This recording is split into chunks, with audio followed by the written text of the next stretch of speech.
Қазақша сөйле, өзіңнен баста. Болашақ корпоративтік қоры.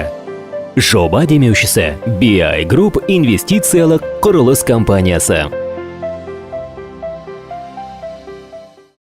Болашақ қауымдастығының корпоративтік қоры, BI Group компаниясы, Marvin компаниясы, Walt Disney Pictures және Pixar студиялар көптен күткен Супер Семейка 2, Супер отбасы 2 фильмін қазақ тілінде көрермендерге ұсынды. Бұл қазақ тілінде дубляждалған 24-ші фильм. Дубляж режиссері Шахмрат Ордабаев. Мүмкіндігінше шынайы аударылған және өзіміздің өмірдегі кәдімгі күнделікті қолданатын сөздер бар. Сондықтан ол кішкентайларға да үлкендерге тез түсінікті болады деп ойлаймын. Және көрген кезде олар кәдімгі үйдегідей адамдармен әңгімелесіп отқандай әсерде болады да. Ол кішкентай балаларға әсіресе өте қатты қызық деп ойлаймын. Дыбысталу дубляжына қатысты шынымен өте жоғары баға беруге болады. Барлығы қатты ұнады. Енді қазақша сөйле және де өзіңнен баста деген әдемі бастау. Осы бастауымен ары қарай талай осындай фильмдер, мультфильмдер халыққа жол тартып жатса, ол біздің тіліміздің ары қарай өркендеуіне өте жаңағыдай пайдасы тиеді деп ойлаймын. Бұл өте қызықты және де бұнда адамдардың бір-біріне деген сүйіспеншіліктері толы мультфильм. Өйткені ондағы балалары бір-біріне өте мейірімді отбасында.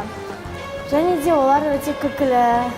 14 жыл өткен соң Супер отбасы анимациялық фильмнің жанкүйерлері көптен күткен оқиғаның жалғасын көруге мүмкіндік алды.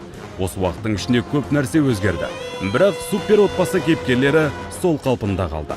Фильмнің екінші бөлімде режиссер Брэд Бёрд барлық назарды мистер ерекшек емес, оның жұбайын аударуды ұйғарды.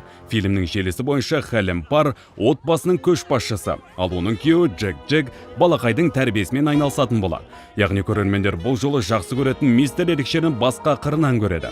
Ол енді супер батыр костюмде пайда болмайды. Оның есесіне әйелі ғаламды құтқару үшін қауіпті миссияға бара жатқанда 3 балаға қамқор болып қалады.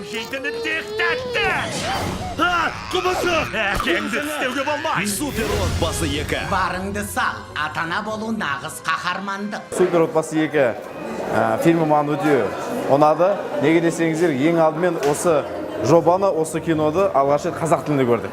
Бұл өзімізге үлкен әсер етті. Тілі өте керемет болды. Өзім таң қалдым. Осындай керемет аударма жасалған. Әрбір әртістің дауысы тірідей кәдімгідей Голливудтың аударылымы ретінде қабылдадық. Болашақ қауымдастығының керемет бастамасы деп ойлаймын. Осы 7 жылдың ішінде 24-ші кино. Енді болашақта осы 1-2 жылдың ішінде бір 50-ге жеткізу деп мақсат қою керек деп есептеймін. Өте тамаша, бізге қатты ұнады. Бізде осындай мультфильмдер, кинолар қазақ тілінде осылай көп аудармалар көп болатын болса, біздің қазіргі жастарымызға, яғни бүлдіршіндерімізге, қазақ жастарына өте жақсы болады деген ойда боламыз. Фильмнің алдын ала көрсетіліміне жобаның идеялық демеушісі және Болашақ корпоративтік қорының қамқоршылық кеңесінің төрағасы Бауыржан Байбек, Болашақ қауымдастығының кеңес төрағасы, Қазақстан Республикасы парламенті мәжілісінің депутаты Бақтияр Мәкен, BI Group холдингінің президенті Айдын Рахымбаев, сонымен қатар дубляж актерлері, демеушілер, мәдени және шығармашылық интеллигенция өкілдері, жастар ұйымдарының өкілдері, балалар үйінің тәрбиеленушілері, бұқаралық ақпарат құралдарының өкілдері және блогерлер қатысты. 7 жыл қатарында біз Болашақ қауымдастығымен өзінен баста жобаның аясында 24 Голливуд кинофильм туындыларын Қазақстан көрермендерінің алдарында назарларыңызға шығарып отырмыз. Бұл үлкен мақсат, бұл үлкен нәтиже деп айтқым келеді, бірақ алда да қойылған көптеген мақсаттар бар. Осы проектке үлесіміз қосып, көмек еңбек атқанымызға өте қуаныштымыз. Демек, қазақ тілі дамытуында біз де өз үлесіміз қосқымыз келеді.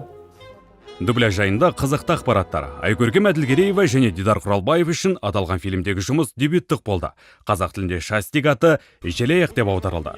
Эдна Мотты түпнұсқасына фильмнің режиссері Брэд Бёрд дыбыстаса, қазақша нұсқада дубляждың режиссері Шахмрат Ордабаев дыбыстады.